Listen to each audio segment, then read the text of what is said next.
The moment Julie finally decided to open Nigel's letter did not arrive with certainty, but rather with a quiet surrender to something she had been avoiding for far too long. For weeks, the envelope had remained untouched, resting like a silent burden that carried not just words, but the weight of a life they had once shared and the future she no longer recognized without him. Even before she unfolded the letter, Julie already knew that whatever was written inside would change her. Grief had settled into her bones in a way that felt permanent, shaping every thought, every step, and every memory she dared to revisit. She had told herself that returning to Scotland would be enough, that going back to the place where Nigel had been happiest might allow her to reconnect with something softer, something less painful. But deep down, she understood that memories alone could not guide her forward. Phil stood beside her when she finally gathered the courage to break the seal, not as someone who could take away the pain, but as someone who refused to let her face it alone. His presence was steady, grounded, carrying that familiar Mitchell strength that did not need words to make itself known. He had taken care of Nigel when it mattered, and now, in this fragile moment, he remained just as unwavering for Julie. As she began to read, the composure she had tried to maintain slowly gave way. The words blurred through tears she could no longer hold back, each sentence pulling her deeper into a mixture of love, loss, and something she had not expected, hope. Nigel's voice seemed to live within those lines, gentle but certain, guiding her even now, long after he was gone. What struck Julie the most was not the mention of the money he had left behind, but the purpose he had given it. It was not meant to settle responsibilities or to ease practical concerns. Instead, it carried a wish, one that felt both simple and impossibly vast. Nigel wanted her to go to India, to take the journey they had once planned together before illness had rewritten everything. That realization broke something open inside her. The trip was more than a destination. It was a reminder of who they had been before fear and uncertainty had taken over, before hospitals and waiting had replaced dreams and movement. Nigel was not asking her to remember him through sadness, but to continue the life they had imagined, to step into a future that still held pieces of him even in his absence. Julie's tears were no longer just about losing him, but about understanding that he had never intended for her to remain trapped in that loss. Phil watched her carefully, sensing the shift even before she spoke. There was something different in the way she held herself now, as though the letter had not only broken her but also steadied her in a way she had not anticipated. When she offered him some of the money, it was not merely a gesture of gratitude, but an attempt to share the burden of what Nigel had left behind. Phil refused without hesitation, not out of pride, but because he understood that this was not something to be divided. The journey Nigel had envisioned belonged to Julie alone, and accepting any part of it would have meant interfering with something deeply personal, something that needed to remain intact for it to truly matter. Instead, he chose to shift the moment into something lighter, suggesting they celebrate what was to come rather than dwell on what had been lost. It was his way of protecting her, of making sure that this turning point did not become overshadowed by grief. Soon after, they made their way to the Vic, where the warmth of the familiar crowd offered a temporary refuge from the intensity of everything Julie had just experienced. Patrick and Kim welcomed her with genuine affection, their presence grounding her in the community that had, in many ways, become a second home. Yet even within that comfort, Julie felt a quiet distance growing. Alfie's suggestion of a grand farewell party was met with enthusiasm by the others, but for Julie, the idea of being at the center of such attention felt overwhelming. Every smile, every raised glass, every well-meaning word carried an emotional weight she was no longer sure she could manage. It was not that she didn't appreciate the love surrounding her. On the contrary, it was precisely because she felt it so deeply that it became too much to bear. The decision to leave did not come as a sudden impulse, but as a quiet understanding that formed in the space between one breath and the next.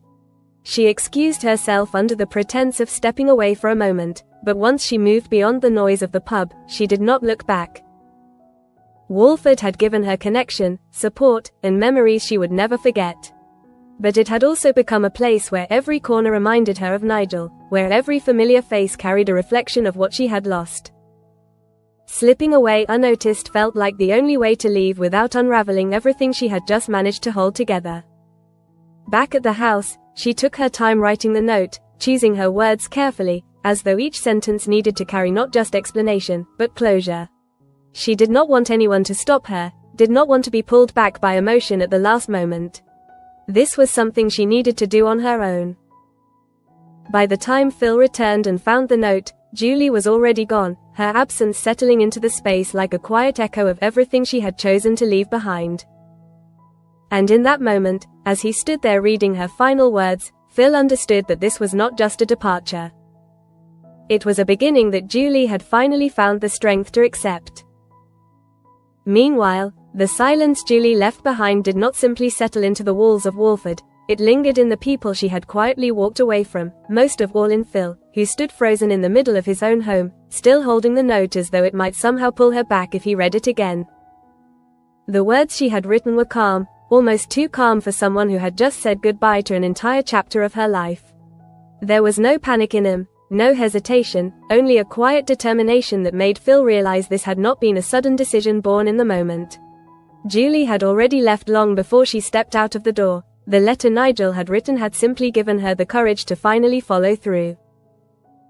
For a brief second, Phil considered doing nothing, letting her go exactly as she had chosen, respecting the dignity of her decision. But that instinct was quickly overtaken by something stronger, something deeply rooted in who he was. Phil Mitchell had never been the kind of man to let someone he cared about disappear without a fight, especially not when it came to a goodbye that felt unfinished. Without wasting another moment, he moved with urgency, the kind that did not allow for doubt. The streets of Walford stretched out before him, familiar yet suddenly distant, as though everything around him had shifted in response to Julie's absence. Each step he took carried not just the weight of catching up to her, but the need to make sure she did not leave believing she had to do it alone. At that very moment, Julie was already making her way toward the station, her pace steady but her thoughts anything but. The closer she got to leaving, the more everything she had tried to contain began to rise to the surface. Walford was not just a place she was leaving behind, it was a collection of people, of moments, of fragments of a life that had shaped her in ways she could never fully explain. Nigel's voice echoed in her mind, not as a memory fading into the past, but as something present, something guiding. His wish had not been a request rooted in obligation, but a final act of love that demanded she live rather than simply endure. And yet, even with that clarity, the act of walking away still felt like tearing herself away from something unfinished. Back at the square, the atmosphere had begun to shift as well. What had started as a casual evening at the Vic slowly turned into something quieter, more uncertain, as people began to notice that Julie had not returned. The laughter that had filled the room earlier now felt misplaced, as though it belonged to a moment that had already passed without anyone realizing it. Patrick and Kim exchanged glances, sensing that something was off, while Alfie's earlier enthusiasm faded into confusion. There was an unspoken understanding that whatever had just happened was bigger than a simple early departure, though none of them yet knew the full truth. At the same time, another storm was quietly building elsewhere, one that would soon collide with the emotional aftermath of Julie's departure in ways no one could yet predict. Grant stood at the center of it, carrying a burden that mirrored Julie's in its own way, though driven by entirely different forces. Where Julie was stepping into a future shaped by love and loss, Grant was bracing himself for consequences born out of loyalty and instinct. Taking the blame for the dodgy car deal had come naturally to him, almost reflexively, as though protecting Mark was not even a decision but an obligation written into who he was. In Grant's world, family came before everything, even if it meant stepping directly into danger. But unlike Julie's departure, which had been quiet and controlled, Grant's situation was already slipping beyond his grasp. The story he had put forward did not convince anyone. Too many details failed to align, and more importantly, the people around him knew him too well to accept such a straightforward explanation. Grant had always been many things, reckless, protective, unpredictable, but rarely had he been self-sacrificing without a deeper reason. As suspicions grew, so did the pressure. A single tip-off was all it took to turn uncertainty into action, and suddenly, the situation escalated in a way that no one could ignore. The police were no longer a distant possibility, they were closing in, methodical and relentless, drawn by the promise of a case that was beginning to unravel. Sam felt the shift immediately. Standing on the edge of yet another Mitchell crisis, she found herself caught between two instincts that had defined her life for years. One part of her wanted to stay, to face whatever came next and deal with the fallout as she always had. But another part, quieter yet more persistent, began to consider something she had rarely allowed herself to imagine: leaving. Grant's mention of Portugal was not just an escape plan, it was a glimpse into a different life, one where the constant cycle of chaos, loyalty, and consequence might finally be broken. And for the first time in a long while, Sam found herself wondering if she had the strength to walk away from Walford entirely. Even so, the decision was far from simple. Because leaving meant abandoning everything that had shaped her, everything that had defined her identity within the Mitchell family. It meant stepping into uncertainty without the familiar safety net of the square, without the people who, despite everything, had always been part of her story. Back at the station, Julie paused for just a moment, her breath catching as the reality of what she was doing settled in fully. This was no longer an idea or a plan, it was happening. She was about to leave Walford, to step into a future that had been shaped by Nigel's final wish but would ultimately belong to her alone. And just as that realization began to take hold, Phil appeared. He reached her not with anger or urgency, but with a quiet determination that spoke louder than any words could. For a moment, neither of them moved, the space between them filled with everything that had been left unsaid. This was not a moment for confrontation, nor for persuasion. It was something far more fragile, a final connection before two paths diverged completely.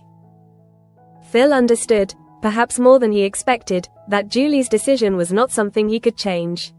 The letter had done what nothing else could, it had given her a direction, a purpose that extended beyond grief. And in that moment, his role was no longer to hold her back, but to make sure she left knowing she was supported. Julie, in turn, found strength in his presence. There was comfort in knowing that someone had come after her, that her departure had not gone unnoticed, that she mattered enough for someone to run through the night just to say goodbye properly. It did not weaken her resolve. Instead, it made her feel less alone in what she was about to face. As the train approached, the weight of the moment became undeniable. This was not just a farewell between two people. It was the closing of one chapter and the uncertain beginning of another, shaped by loss, by love, and by the courage to move forward despite both. And as Julie stepped toward that future, the echoes of her departure began to ripple through Walford, intertwining with the chaos that was rapidly unfolding around Grant, Sam, and the rest of the Mitchell family. Because in Walford, no goodbye ever existed in isolation. Every ending had a way of colliding with something else just beginning. At that very moment, as Julie's train doors closed with a final, irreversible sound, something inside Phil seemed to quiet in a way he hadn't expected. He stood on the platform longer than necessary, watching the train disappear into the distance, not because he believed she might come back, but because he needed to absorb the reality that she wouldn't. Her final words lingered with him, not as a dramatic farewell, but as something far more powerful, an instruction, almost a responsibility. Julie hadn't asked him to remember Nigel with sadness, nor to dwell on what had been lost. Instead, she had reminded him to look forward, to carry Nigel's memory not as a burden, but as a reason to keep moving. For a man like Phil, whose life had been defined by control, loyalty, and survival, that idea did not come easily. Meanwhile, back in Walford, the absence Julie left behind was beginning to settle into something more tangible. What had first felt like a quiet departure now revealed itself as a shift in the balance of the square, the kind that Eastenders always built upon, one exit never standing alone, always opening space for something else to unfold. And that something else was already accelerating. Grant's situation, which had simmered beneath the surface, now began to spiral in a way that mirrored the urgency Phil had just experienced, but with far higher stakes and far less control. The police presence in Albert Square was no longer a distant threat whispered about in corners. It was real, visible, and closing in. The tip-off had done its job. Officers began moving through the area with quiet efficiency, speaking to the right people, asking the right questions, and, more importantly, following the threads that Grant had tried so carefully to redirect. His attempt to take the blame had not protected Mark the way he had hoped. Instead, it had drawn attention, exposing inconsistencies that now worked against him. Even so, Grant refused to break. There was something deeply ingrained in him, something that did not allow retreat once a decision had been made. Admitting the truth now would not only undo his sacrifice, but would place Mark directly in the line of fire, and that was something he could not accept. As all this was happening, Sam found herself standing at a crossroads she had not anticipated facing so soon. Watching Grant prepare to leave, watching the pressure build around him, she began to realize that this was not just another Mitchell crisis that would eventually pass. This was a turning point. Grant spoke of Portugal again, but this time his words carried a different weight. It was no longer just an option, it was a necessity, a narrow window of escape that would close the moment the police got too close. And in that window, Sam saw something she had long denied herself, the possibility of choosing a different life. Not one defined by constant conflict, by secrets, by the endless cycle of damage and repair that had shaped her entire existence in Walford. But leaving meant more than just getting into a car and driving away. It meant severing ties, abandoning the identity that had been built over years, and stepping into uncertainty without any guarantee of what came next. For someone like Sam, whose life had always been tied to the Mitchell name, that was no small decision. Even so, the pull was there. At the same time, Phil returned to the square, carrying with him the quiet aftermath of his goodbye with Julie. There was no dramatic announcement, no explanation offered to those who asked where she had gone. Instead, there was only a subtle shift in his demeanor, a calm that replaced the tension he had carried earlier. But beneath that calm, something had changed. Julie's departure had forced him to confront something he rarely allowed himself to consider, the idea that not every battle needed to be fought, not every situation needed to be controlled. Sometimes, letting go was the only way forward. That realization would soon be tested. Because as Phil stepped back into the unfolding situation surrounding Grant, he quickly understood that this was not something that could be resolved through patience or understanding. This was a crisis that demanded action, one that threatened not just Grant, but the fragile stability of the entire Mitchell family. Not long after, the plan began to take shape. There was no room for hesitation now. Grant needed to leave, and he needed to leave quickly. The longer he stayed, the greater the risk became, not just for himself, but for everyone connected to him. The police were closing in, and once they made their move, there would be no opportunity for escape. Phil and Sam positioned themselves as the final piece of that plan. The car waited, engine ready, the kind of quiet preparation that carried far more tension than any loud confrontation ever could. Sitting there, side by side, Phil and Sam did not speak much. Words were unnecessary, both of them understood exactly what was at stake. For Phil, this was about protecting his brother. For Sam, it was about deciding whether she would follow him into whatever came next. Meanwhile, Grant moved through the square with a controlled urgency, every step measured, every glance calculated. He knew he was being watched, even if he couldn't always see by whom. The walls of Walford, which had once felt like home, now seemed to close in around him, turning familiar streets into a maze with fewer and fewer exits. And yet, he kept going. Because stopping was not an option.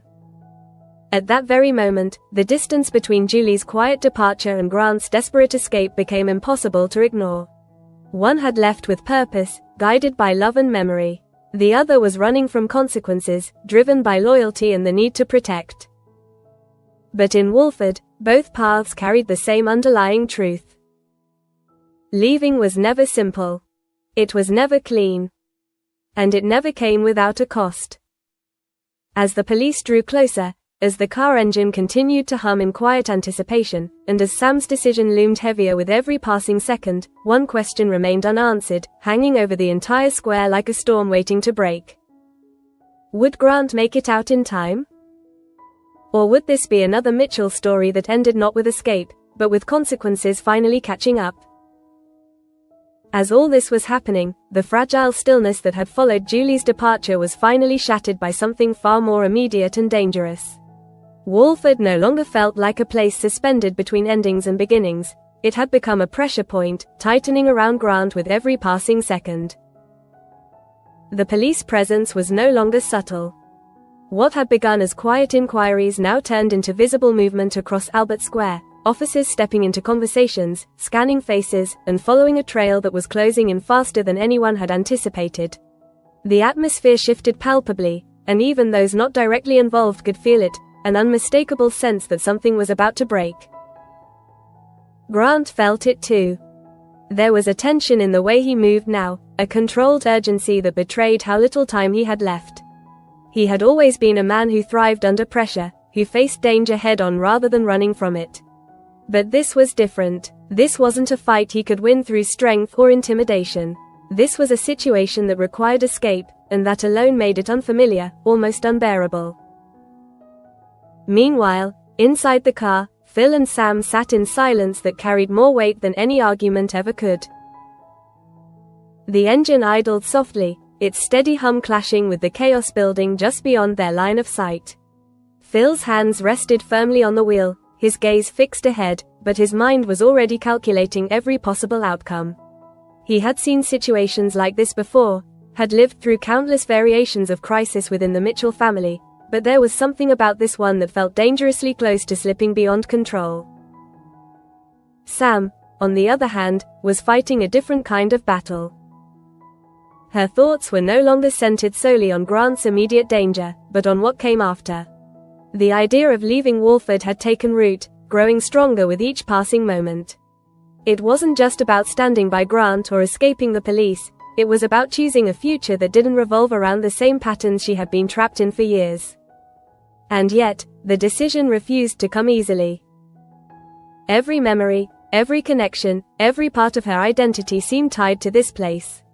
Walking away would mean more than distance, it would mean letting go of everything that had shaped her, including the pain she had long learned to carry as part of who she was. Not long after, Grant appeared at the edge of the square, his presence cutting through the tension like a signal that everything was about to reach its breaking point. He didn't rush toward the car immediately. Instead, he paused, scanning the surroundings with a sharpness that spoke of instinct rather than fear. He knew the police were close. He could feel it in the air, in the way conversations faltered as he passed, in the subtle shifts of attention that followed his every move. This was no longer about whether he could leave. It was about whether he could make it those final steps without being stopped. At the same time, the police tightened their net. A figure at the far end of the square signaled quietly, another officer moving into position as if rehearsed. The coordination was precise, controlled, leaving very little room for error or escape. For a brief moment, it seemed inevitable that Grant's path would be cut off before he could even reach the car. But Grant had never been predictable. Instead of taking the most direct route, he shifted direction slightly, using the layout of the square to his advantage. It wasn't a dramatic move, but it was enough to create hesitation, enough to buy him seconds that suddenly felt invaluable. Inside the car, Phil noticed immediately. His grip on the wheel tightened, his instincts kicking in as he tracked Grant's movement. There was no time for discussion, no space for doubt. Everything now depended on timing, on whether Grant could close the distance before the police closed in. Sam saw it too. And in that moment, something inside her settled. The hesitation that had held her back began to fade, replaced by a clarity she hadn't felt before. Watching Grant move through that danger, knowing what he was risking not just for himself but for the people he cared about, forced her to confront the truth she had been avoiding. She didn't want to stay. Not like this. Not trapped in the same cycle, waiting for the next crisis to tear everything apart again. The choice, once impossible, suddenly became simple. She would go with him. Meanwhile, Grant was getting closer. Each step felt heavier than the last, not because of fear, but because of what it represented. This wasn't just an escape, it was a break, a moment that would define everything that came after. If he made it into that car, there would be no turning back. The police were moving faster now. Voices called out, not yet loud enough to draw attention from the entire square, but sharp enough to signal that the window was closing. The careful balance of the situation tipped dangerously, and for the first time, the possibility of failure became impossible to ignore. At that very moment, Grant reached the car. The door opened without hesitation, the movement swift and decisive. Phil didn't wait for confirmation, didn't ask questions. The moment Grant was inside, the car pulled away, tires gripping the road as they moved forward with a force that cut through the tension like a blade. Behind them, the police reacted instantly. But it was too late. The distance that had once seemed impossible to close now worked in the opposite direction, creating space, buying time, turning pursuit into uncertainty. The square faded behind them, its familiar streets shrinking into something distant, almost unreal. Inside the car, the silence returned. But this time, it was different. It wasn't the silence of hesitation or doubt. It was the silence that follows a decision, the kind that cannot be undone. Phil kept his eyes on the road, focused, controlled, while Grant leaned back slightly, the weight of the moment settling over him. Sam looked out the window, watching Walford disappear. There was no dramatic farewell, no final glance that would somehow capture everything she was leaving behind. Instead, there was only a quiet acknowledgement that this chapter of her life had ended, not with closure, but with movement. And as the car drove on, carrying them away from the chaos they had just escaped, one truth became undeniable. Julie had not been the only one to leave Walford.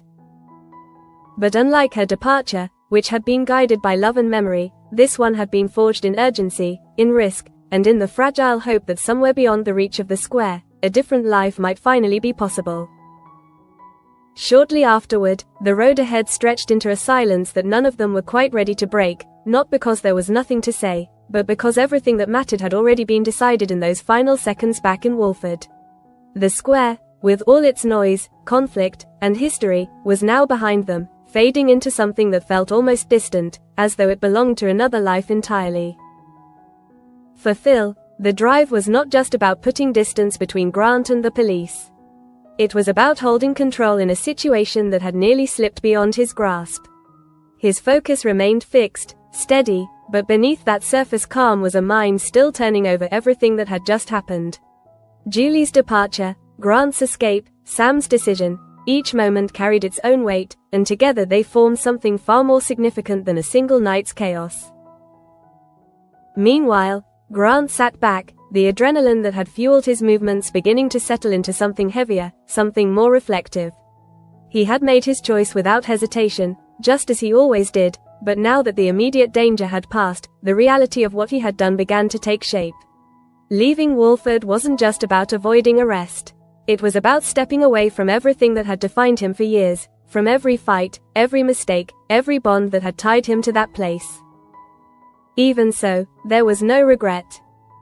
There was only the quiet understanding that this was the cost of protecting the people he cared about, and if given the chance, he would make the same decision again without question. At the same time, Sam's thoughts moved in a different direction entirely.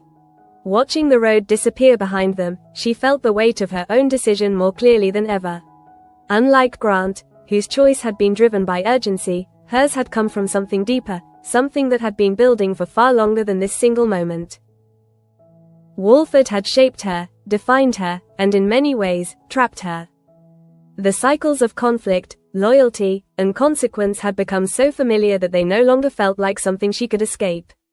And yet, sitting in that car, moving further and further away, she began to realize that perhaps leaving was the only way to finally break free from that pattern.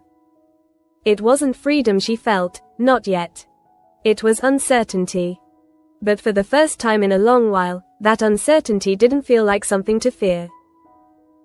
Back in Walford, the aftermath unfolded quickly. The police, arriving moments too late, were left with nothing but questions and frustration. Their presence, once controlled and methodical, shifted into something sharper, more aggressive, as they began piecing together what had happened. Grant's disappearance did not close the case, it complicated it, turning it into something that would linger, something that would continue to cast a shadow over those still left behind. Mark, in particular, felt that shadow more than most. Grant's decision to take the blame had not protected him the way it was intended to. Instead, it had created a situation where suspicion remained, where the truth hovered just beneath the surface, waiting for the wrong move to bring it all crashing down. The weight of that sacrifice did not fade with Grant's departure, It stayed, pressing down in ways that would not be easily ignored. Phil's absence was felt as well. Though he had left to help Grant escape, his role in everything that had happened would not go unnoticed. In Walford, actions always carried consequences, and even the most carefully executed plans had a way of unraveling over time. The Mitchell name, already tied to countless conflicts, would once again find itself at the center of attention. And yet, amid all of that tension, there was also a quieter absence. Julie. Her departure had not caused chaos or urgency. It had not drawn the attention of the police or sparked immediate consequences. But in its own way, it left a gap that was just as significant. The kind of absence that lingered in conversations, in empty spaces, in the quiet moments where her presence would have once been felt. Patrick and Kim spoke of her with warmth, their voices carrying a mix of pride and sadness. Alfie, still processing what had happened, struggled to reconcile the idea that someone could leave so quietly, without the kind of send-off he had imagined. Even those who hadn't known her deeply felt the shift, the subtle reminder that in Walford, people didn't always leave with warning. Meanwhile, far from the square, the car continued its journey. The road ahead remained uncertain, but it was moving forward, and for now, that was enough. None of them knew what waited beyond the next turn, what consequences might follow, or whether the life they were heading toward would offer the escape they hoped for. But one thing was clear. This was not just the end of a story. It was the beginning of several. Julie's departure, shaped by love and memory, marked a quiet but powerful step into a future she had once been too afraid to face. Grant's escape, driven by loyalty and risk, set him on a path where every moment would be defined by the choice he had made. And Sam, caught between those two worlds, had finally chosen to step away from everything she had known, not because she had to, but because she wanted something different. And back in Walford, the consequences of all three departures were only just beginning to unfold.